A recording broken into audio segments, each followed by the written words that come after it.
Hey, good afternoon, everybody, and welcome to another installment of the Library Lunch Hour, coming to you live from the Centro Library and Archives here on 119th Street and 3rd Avenue in the heart of East Harlem.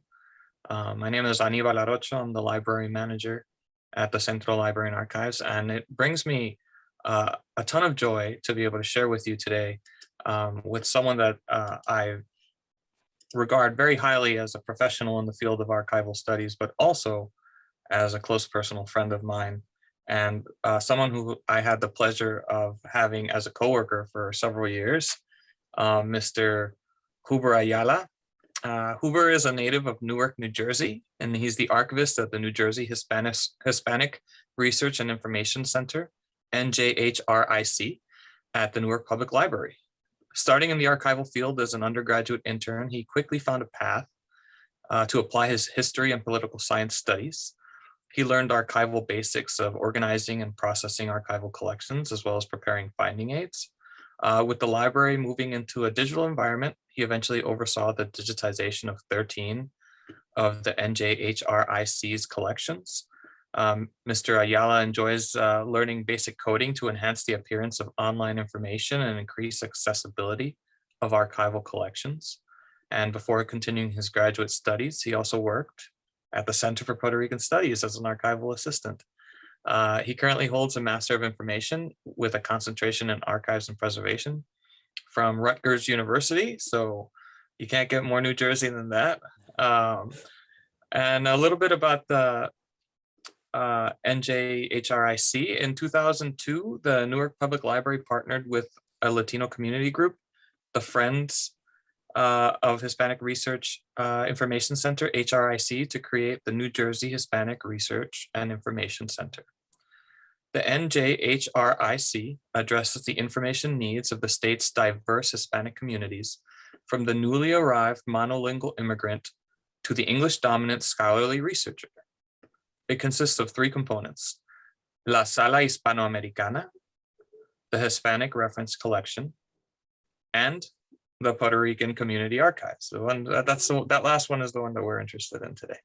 La Sala Hispanoamericana was established in 1989 as a valuable educational, informational, and cultural resource for Latino immigrants.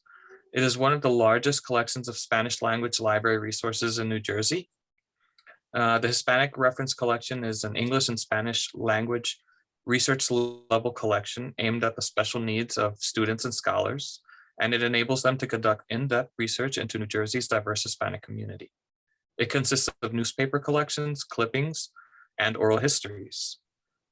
The Puerto Rican Community Archives is a collection of primary sources on the history and culture of New Jersey's Puerto Rican community, one of the oldest and largest Latino groups in the state. The archive has accessioned over 55 collections and 600 cubic feet of materials, documenting the vibrant history of this community. And one of the reasons that when I was planning the programming for this semester of library lunch hours, I definitely wanted to integrate other collections from the region, because we have lots of researchers from New Jersey and Pennsylvania, who might not be able to make it all the way to Centro. But I always say that Centro is not the only game in town. Like we are definitely hope to be a part of a nationwide network of different archives dedicated to Latino and Puerto Rican archival collections. So I want to spotlight and give some love to some of our friends and other institutions out there. And so we can see how the work that Centro does has both informed and been informed by the work that other institutions are doing. We've been here, Centro's been around for 50 years, but we hope that there are other opportunities for other archives to spring up all over the country to document the different Puerto Rican communities that exist all throughout our nation. And I'm going to go ahead and turn it over to Juber. Juber, please tell us all about the Puerto Rican collection and the NJHRIC. Okay, thank you so much, Aníbal. I wanted to take a moment to thank you and to Centro for inviting me to speak to you today. It's good to be back, even through Zoom. As Aníbal mentioned, I worked at Centro a couple years back, so I got to work with you. I'd like to give a special shout out as well to Pedro Juan, who was my supervisor when I worked at Centro. I learned a lot from Pedro, and he always encouraged me to pursue more archival studies and pursue my master's degree. And yeah, I guess we'll move on to a short PowerPoint that I was able to gather today and provide a little bit of the historical background on the curation of the HRIC. And also, hopefully, if there's time, provide some commonalities between the archives that is located at Centro and also the PRCA, the Puerto Rican Community Archives. So I'm multitasking on 2 screens today. So I'll screen share my PowerPoint. Hopefully this works.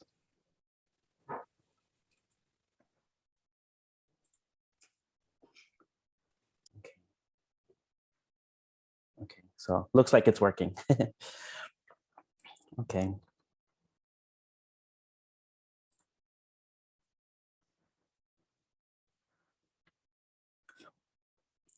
So at the time the HRIC was established in 2002, Hispanics accounted for 13% of the state's population, and Puerto Ricans accounted for 4.5% of the state's population. So currently, with new information from the 2020 census, Latinos account for 21.6% of the state's population, which is almost a quarter. So it's a significant population size. The Hispanic community has had an impact on the state's politics, agriculture, education, and history for almost over 120 years. And some of these photos we have for you today attest to that impact that Latinos and Puerto Ricans have had on the state. Here we have some photographs from the Angel Quiñones. He was a businessman in Perth Amboy, and here he ran for council, city council. And one of my favorite photographs from the collection is from the John Ripton papers. It has a very 70s vibe to it. Here's a Puerto Rican farm worker from South Jersey.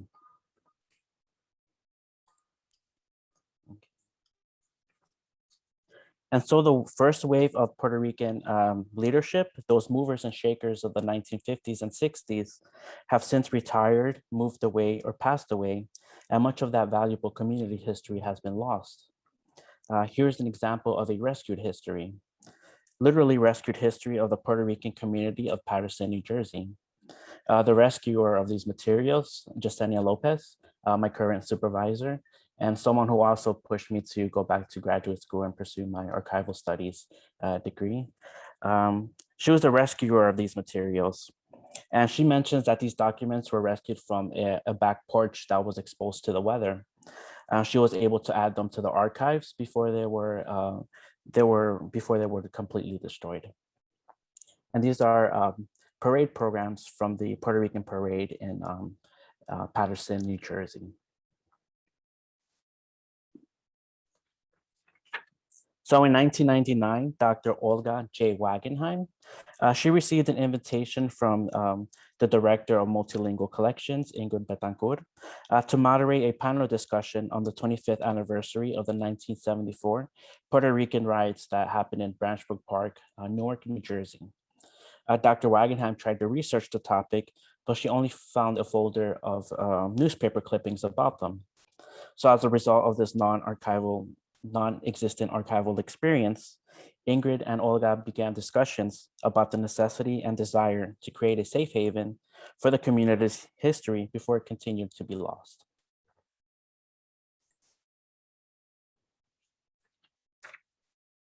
And so as Aníbal had mentioned earlier, the New Jersey Hispanic Research and Information Center is composed of 3 parts: Sala Hispanoamericana, the Hispanic Reference Collection, and the Puerto Rican Community Archives. And we'll go more in depth, particularly about the Puerto Rican Community Archives.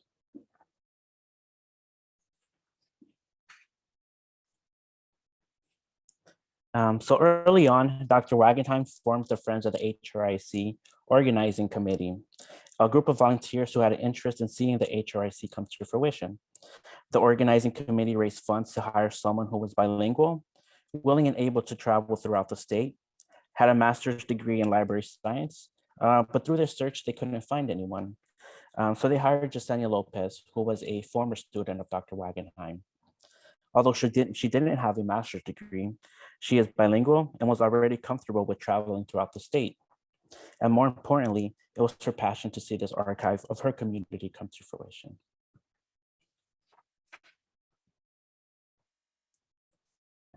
Some of you might recognize this image from the Diana Caballero papers.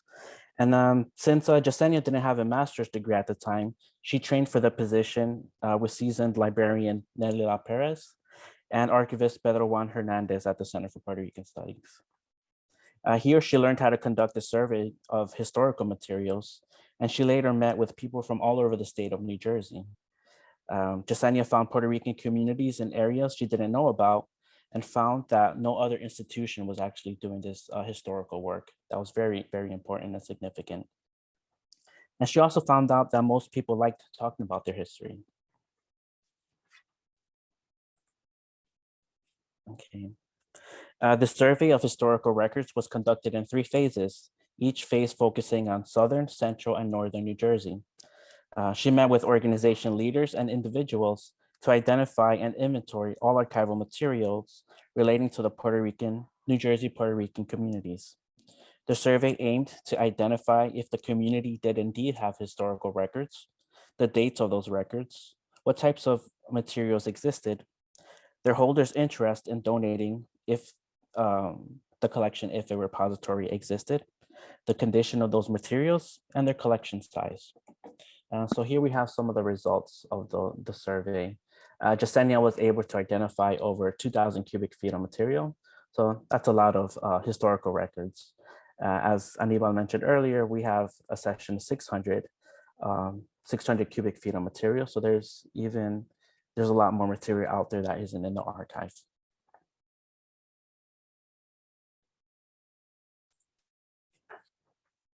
In 2006, the archives officially began collecting materials. Since then, we quickly filled our storage space 3 times and we're almost at capacity. Today, we have accessioned over 55 historically valuable collections reflective of New Jersey's Puerto Rican diaspora. So one common reply to Yesenia's request for historical papers was that they didn't have any historical records, but they would agree to an interview. So Yesenia kept a list of these individuals who didn't have papers, but didn't mind being interviewed. And this list began the first oral history collection, which was titled Latino Life Stories. And so that concludes a little brief historical background on the creation of the HRIC and the Puerto Rican Community Archives. And I guess there's a little bit of time for some archival commonalities.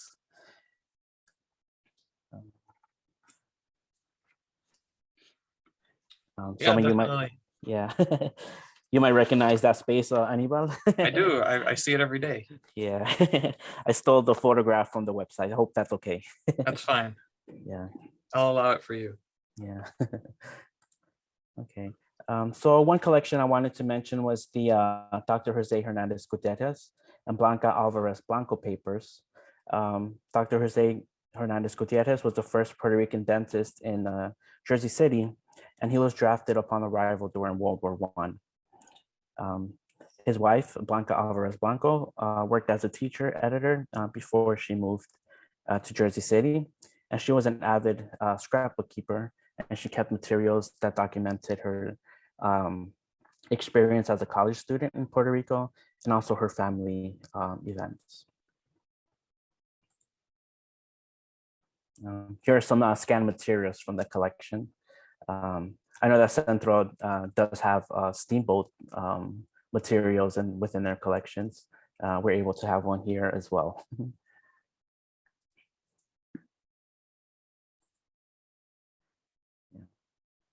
Yeah, my colleague Vanessa Castaldo was able to find these personal poems within the scrapbooks. The font is very small, but let's see if I can read one. It's too small. I can't read it. I should have zoomed in. And the reason I brought this up was because Professor Jose Hernandez Alvarez, he was a professor at Hunter College. And so he donated his family papers to the Puerto Rican Community Archives since his family is from Jersey City. And he donated his scholarly work to Centro. When I was last there was an inventory available. So kind of highlighting the connection between holdings between Centro and the PRCA. We have his family papers here, and Centro has his scholarly work at Centro. Normally, when donating materials, you kind of want to keep your materials together, but this thematic separation makes sense since here we're documenting Puerto Rican communities in New Jersey. And since Centro is part of Hunter College, it made more sense for him to donate his scholarly work to Centro.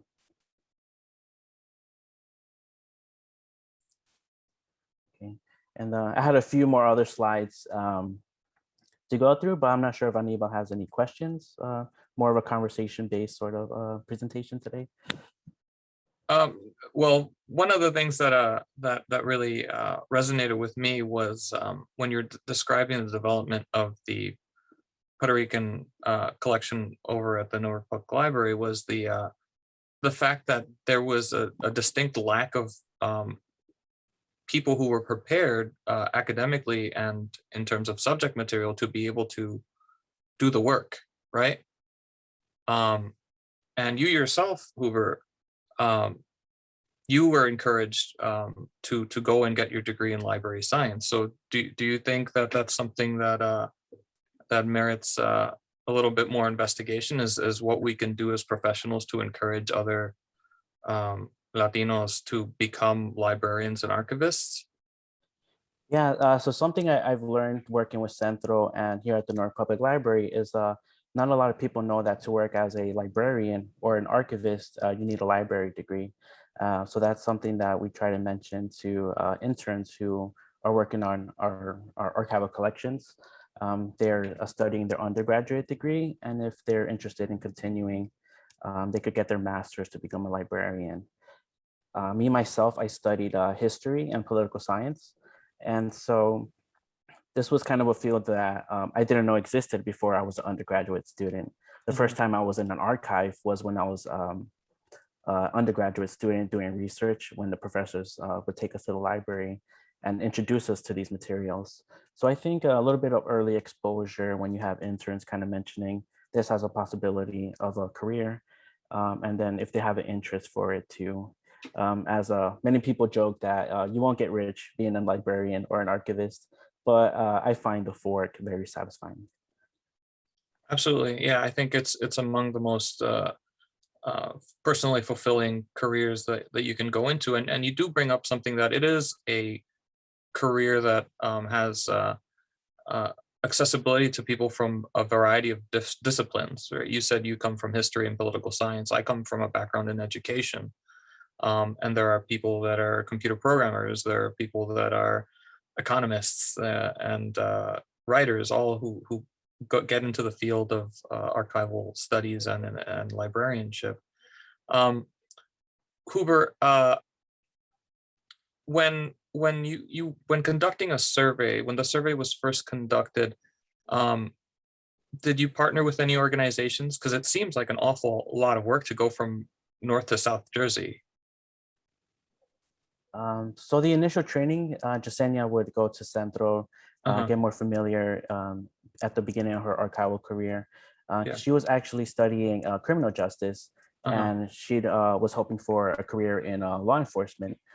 So when she heard about this opportunity coming along, she actually changed career plans and decided to become an archivist instead.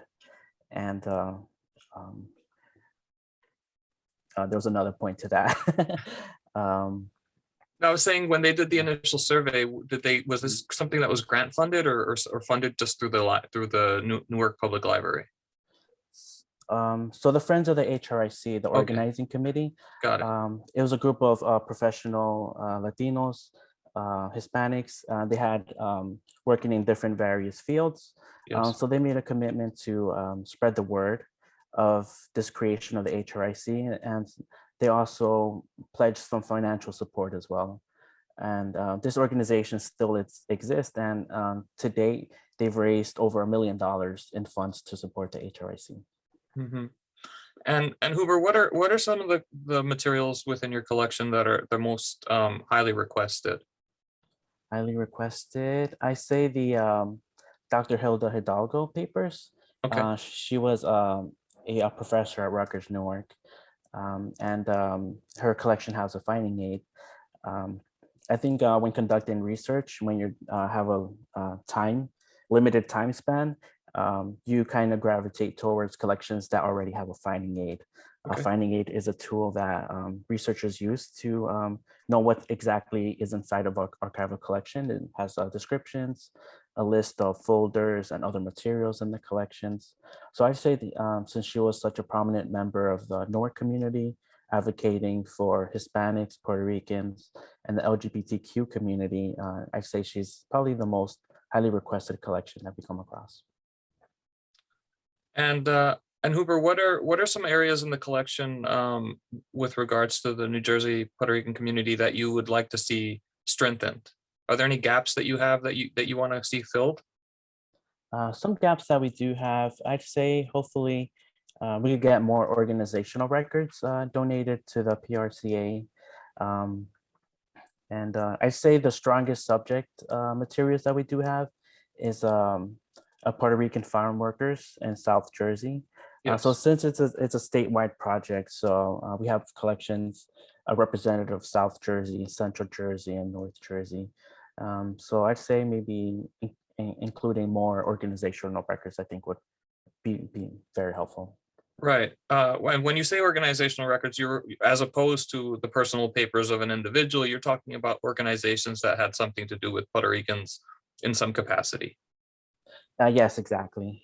There's been a lot of organizations that have been founded in the late 60s, early 70s, and we've been fielding a lot of research requests to find a little bit more history of those organizations. So unfortunately, since we don't have those organizational records, it's a little bit limited on the information we can provide. But if we have those organizational records, fielding those requests will be a little bit more easy. I understand. Yeah, absolutely. And I mean, I would imagine, I mean, I know, I anticipate what the answer is going to be, because it's probably something very similar that we experience. But what are some of the challenges in working in an ethnic studies archive like yours or like mine? What are some of the challenges that you see? Some challenges I see, it's a very good question. I'd say being a librarian or archivist, your attention can be a little bit divided in the sense that there's always different projects going on. Mhm. Sometimes you could be processing a collection, or sometimes you're working on an exhibit. Sometimes you're fielding reference requests. So I think there's a lot of responsibility that comes with working in an archive. So I think prioritizing some of the tasks and goals that you would like to have in mind, it can be very challenging when you have competing requests. So trying to prioritize as best as you can in order to, promote the collections and process collections. All right, so Huber, we're going to move on to the Q&A section of our talk today, and Okay. I really want to thank you again. This was meant to be an introduction to your collection over at Newark. If people want to reach out to you, I believe someone's already put the website in the chat. Huber, if you can put an email address where you can be reached in the chat as well. Okay. So that people can follow up and follow up with you personally if they want to make a visit to your, are you seeing in-person visitors and researchers now? Yes, we're allowing researchers to come back to the archives. The Newark Public Library is open to patrons at the moment. Fantastic. So please, please reach out to Huber if you were from the New Jersey area or interested in the development of the Puerto Rican communities throughout New Jersey, such as, the farm workers from South Jersey that Huber had mentioned. If you want to see some scrapbooks and poems from different Puerto Rican communities within New Jersey, please reach out to him. So Hoover, we have a couple of questions so far. Okay. Do you get interns to help at PRCA? Yes, we do get various number of interns. Intern work is very valuable to us because they get a lot of the processing work that I myself, unfortunately, aren't able to get to. But they've been very instrumental in processing our collections, creating inventories, and actually helping us with Latino celebrations, where we have an annual exhibit and programming. So they're very helpful in getting some of the work done in archives. That's phenomenal. And is it mostly, do you get a lot of library school students? It's mostly general social studies. Okay, is another got word it. for that. Humanities and whatnot. Okay. Humanities based, Yeah. yeah. So definitely right. don't have to be like a history major or political science majors. It could be, any major who's interested in learning more about the Latino community. Oh, that's great. I have another question here. Again, if you have questions, please put them in the Q&A box. It says, I find the existence of the PR of Puerto Rican Community Historical Collection at Newark Public Library so interesting. Do people need special permission to view these collections? No special permission. We just ask for like a heads up, maybe allowing 3 or 4 days, because depending on the scheduling on staff, and some materials might be off-site. So no special permission, just feel free to send us an email on the materials you're interested in taking a look at. We can also recommend materials on your subject scope, and we can go from there. And also, we had a question, what are your visiting hours? Visiting hours are usually between 9 to 5. Depends on my schedule, because sometimes I also work Saturday and evening shifts. But for the majority is Monday through Friday, 9 to 5. Okay, we have another question. First of all, they're saying thank you for telling us about these amazing resources. They're wondering if archives are available online or if there are any plans to digitize them in the future. Yes, we have some collections available online. I'll put the link below, digital.npl.org. So at the moment, we have 13 collections that have been digitized, mostly focusing on the Latino immigrant/migrant experience in Newark, New Jersey. So there is word searchable, so you could find materials within our local newspapers. We have very interesting photographs available online as well. And we're in the midst of transitioning from one platform to another. So if you see anything missing, feel free to let us know, and we'll provide you access to any digital materials. We have another question here. Are there any, to your knowledge, are there any collections of other Latinx groups, such as New Jersey's Peruvian or Dominican communities? To my knowledge, another archives similar to ours, I'm not aware of, but we try to document other Latino groups through our reference collection. So most recently, we received an oral history collection that was done by a Princeton student, Emily Sanchez. She went out to her community during the lockdown in 2020, and she was able to interview community members of the Peruvian community in Patterson. And so she was able to donate those materials to us. Oh, that's phenomenal. So yeah, so it is not, the collection at Newark is not exclusively Puerto Rican. It has the Puerto Rican archival component to it, but there is the Sala Hispanoamericana. Yes. And the Hispanic reference area as well. Yeah, and the Hispanic reference collection. We try to use that collection as a stopgap, since there is an archival component dedicated to those communities. Sure. And we try to bridge that gap by having a books, oral histories, and such. Okay. So they want to know if their collections or sources about Pentecostalism or evangelicism. Are there any materials related to that, Hoover, to your knowledge? Again, that might be something that may be in an email if you want to email Hoover.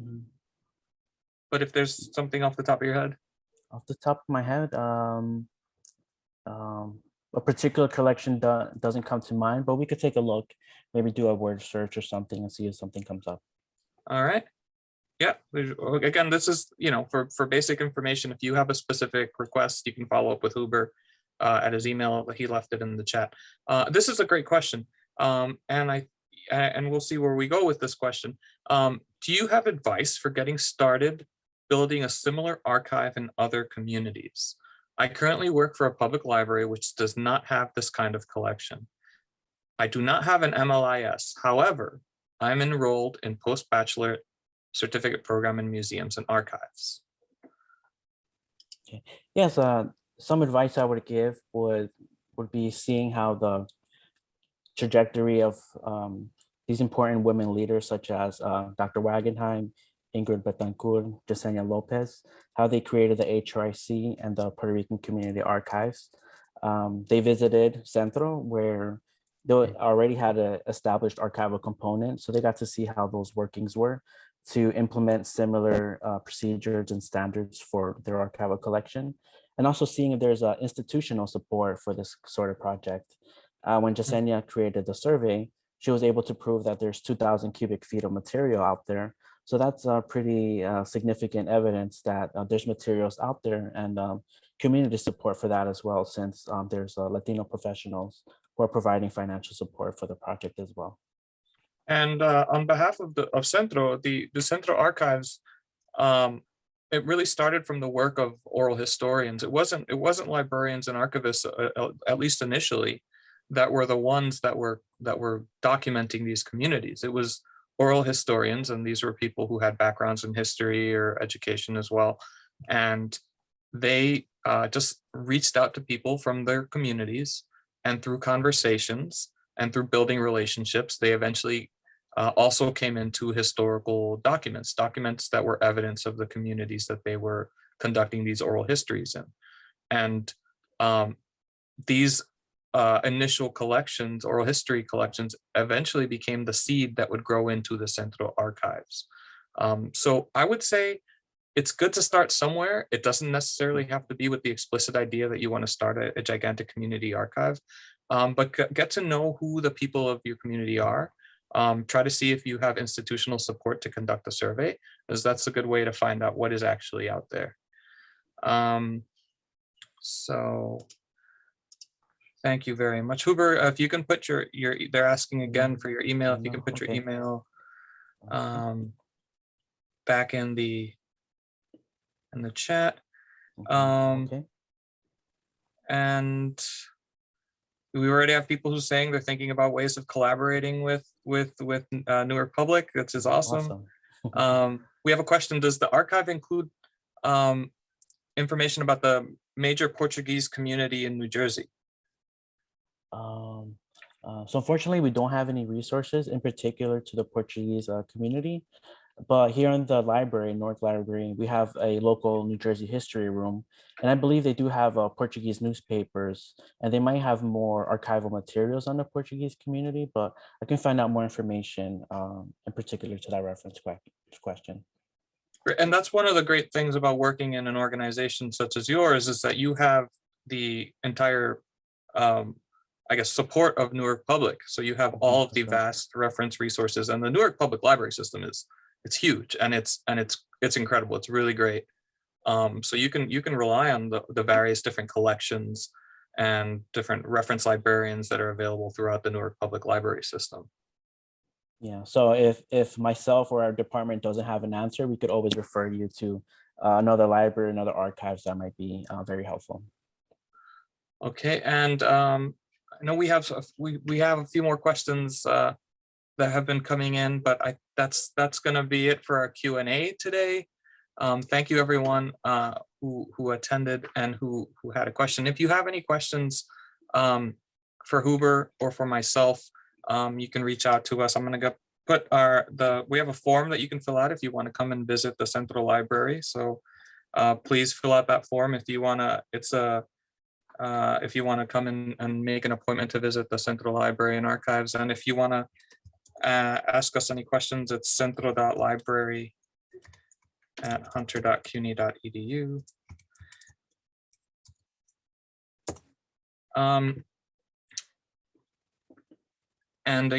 Once again, Huber, I want to thank you so much for taking the time out of what I'm sure is an immensely busy schedule over at Newark Public, and sharing a little bit about this community archive that maybe a lot of people didn't actually know about. And something that I want to echo what I had said earlier is that although Centro has been around for 50 years, you know, we don't want to be the only game in town when it comes to archiving the Puerto Rican community and the experience of Puerto Rican communities in the diaspora. Our people are better served by more institutions who can focus on specific areas of our country. So, you know, we're fortunate that we have someone like Newark Public Library there for us, but you know, we want libraries in the New England, and we want to see archives in Central Florida. And I know that there's great stuff being done in Chicago, and there are communities in Houston, Texas, and throughout the South and the Midwest that definitely need to be documented as well.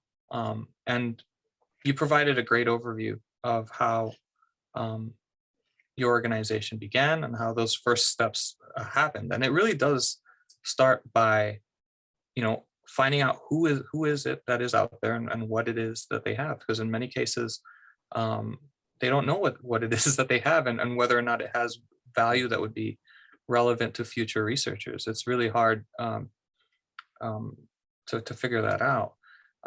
And something that you said throughout your talk that really resonated with me was that you said that these materials were being rescued. So and in many cases, you can see, you showed us those images of materials that were left in areas of people's homes that were not climate controlled, and you see them falling apart. And that's the only way to really document a lot of these communities, is by doing that work to rescue these materials. Yeah, thank you very much again. Are there any last words? I'll leave the last word with you. Any last thoughts, words, or ideas you want to share with us? I would like to thank you so much for inviting me to speak to you today, and to everyone who joined in. I would like to thank you. I definitely miss working at Centro. I was able to work there for about 3 years. The only thing, the commute was very long. Sometimes Yes. I would travel maybe 2 hours up to maybe 4 hours daily. So that takes a little bit of a toll. But yes, the histories of the PRCA, the HRIC, Centro are very nuanced, very complicated. And we were able to just scratch a little bit of the surface of those histories. And I'm glad I was able to share a little bit of that with you today. Fantastic, Juber. You know, both on a professional and a personal level, I value you greatly. So thank you again for indulging all of us today. And you know, New Jersey is our closest neighbor over here. So we're so happy that of the hard work that you're doing to document that community. Thanks again for all the hard work that you do. I want to make sure that everybody who attended today gets to know that they have another resource that they can reach out to. You now have a face and a name, so you can go to Juber and at the Puerto Rican Community Archive. And I want to thank everyone for attending our library lunch hour. Again, there is a link in the chat should you want to make an appointment to view materials at Centro. And in a couple of weeks, we will be back. And a preview of that is that we will be talking about baseball. So for all you baseball fans out there, we have a special library lunch hour that will cover America's pastime, the Puerto Rican pastime. And we hope that you sign up. That should be going out through a newsletter shortly. So we hope you sign up and join us in a couple of weeks at another library lunch hour. Until then, have a great rest of the week. And thank you for taking time out of your day to spend it with Centro. Have a good day.